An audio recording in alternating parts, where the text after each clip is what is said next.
Hi, this is Debbie from Lime Digital Design with a tutorial for Splitcoaststampers. One of my favourite ways to add more impact to a watercolour piece is to go in after the watercolouring with some pencils to add more detail and in particular more shadows. I'm going to be using this Merci Beaucoup set from Clearly Besotted Stamps with this beautiful rose image, and I'm going to white heat emboss that on some Archer's hot press watercolour card. I've placed the watercolour card inside the Mini Misty, treated it with EK Success powder tool to prevent any embossing powder sticking where I don't want it to, and then stamped it with Versamark ink, making sure to give it a really good press down to get the best impression. I'm then giving the piece a really good sprinkle with some white embossing powder from Simon Says Stamp and tapping off any excess before tidying up any stray embossing powder that may have stuck down where you don't want it to with an old paintbrush. I've got my heat tool really good and hot before bringing it to the powder to melt it. Now that I'm ready to watercolour, I've taped the card down to a piece of board, and this will prevent it warping when I add water. I'm going to prime the card with a good wash of water over the whole area. This will provide a good base for my watercolouring. I can always go back in and add more water later if it's needed, but this will be a good starting point.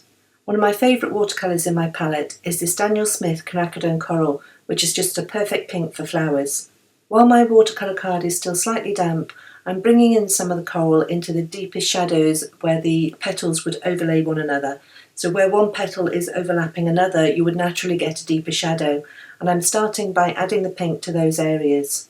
The watercolour is gently moving out through the wash of water that I laid down originally, but some areas I'm going to give a little bit of a help with a damp brush to soften the edges. I'm going to speed this video up now, otherwise it would take too long to watch. I really enjoy my watercolouring. I love sitting down the colour, watching it move through the water, adding more colour, adding more water, building up the colour, building up the depth, and taking my time. I really enjoy just pottering around with my brush and spending a few minutes to enjoy the process. I think having the right tools can make watercolouring easier.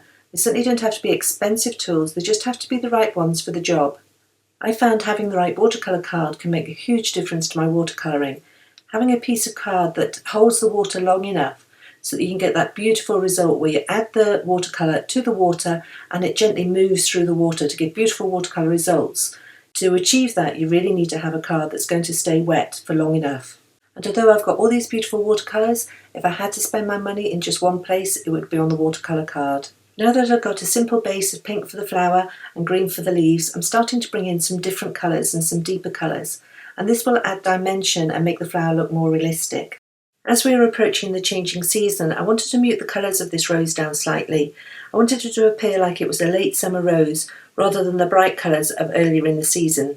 Keeping those more muted autumn tones in mind, I wanted a background, but I didn't want a bright blue of summer, so I've chosen a creamy beige colour and I'm adding that around the leaves and the flowers and then blending it out with lots of water. I'm adding dots of colour in the same pinks and greens that I used for the original flower. I'm adding those dots to the background and letting them blend out. And this will give the impression that there's some out of focus flowers and leaves behind the one that's in the forefront. I've dried the watercolour with a heat tool and then added some paint splatters for interest. And once those are dry, I can then peel back the blue tape. When a watercolour is wet, the colours are more vibrant and deeper than they are once the watercolour has dried. Now, you can go back in and add more layers of watercolour, but sometimes I think that can overwork the watercolour and you lose some of the beauty that watercolour is with all those softly blended edges. And so recently, instead of adding more watercolour layers, I've been using pencils to add more details and shadows. I add a line of pencil in a colour that tones with watercolour and then blend that out with Gamsol on a paper stub. In the same way that I do with watercolours, I add the pencil detail to the shadows first and then blend those out. And I'm also adding some tones of the colours that I liked in the watercolour. I really enjoyed the yellow colour that I added to the leaves, and yet once that dried I felt it had lost it slightly. So I've gone back in and added some yellow pencil and blended that out. To finish the pencil details, I'm going in with some really dark colours in just one or two places, a couple of places on the rose, a couple of places on the leaves, and again just finishing off by blending those out with the paper stub with Gamsol. For the card base, I've cut and scored a piece of Nina Desert Storm card to give a card base which is 5.5 by 4.25. For the watercolour card, I've trimmed the piece down to 3 by 5.5 inches and then wrapped that round several times with some jute twine and tied into a bow. I should have done this next part before adding the twine, but that's hindsight for you.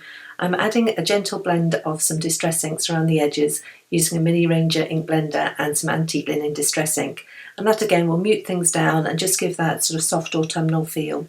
Now moving on to the sentiment, and I've got the Message Me set from Clearly Besotted Stamps, and I'm placing the happy birthday sentiment onto some lollipop card from Basil in the Mini Misty, and again I'm going to stamp that in Versamark ink and white heat emboss. I've trimmed out the sentiment and now I'm going to cut a ribbon end into the sentiment banner. I do that by adding a little snip and then cutting in at the diagonal from the corners. Although this lollipop card from Basil was the best colour match I had in my cardstock to the colour of the rose, I did feel it was still slightly brighter in tone, and so I took the paper stub that still had some of the pencil that I'd used to colour the rose. I took the paper stub and just gently rubbed that around the edges of the banner, and that will muten the tone slightly.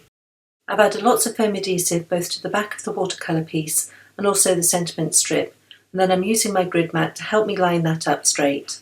Once I'd added the sentiment strip with foam adhesive, all that was left to do was to add some embellishments, and I chose some sequins and some rhinestones and then kept those in place with some Ranger Multimedium in matte. And that completes this watercolour card with pencils used to add details and shadows after the watercolouring. I'll leave you with some photographs and want to thank you for joining me today. If you'd like to find me, then at Splitcoaststampers my username is limedoodle, and I also have my blog limedoodledesign.com, where you'll also find the usual links to social media. Thanks, and see you next time.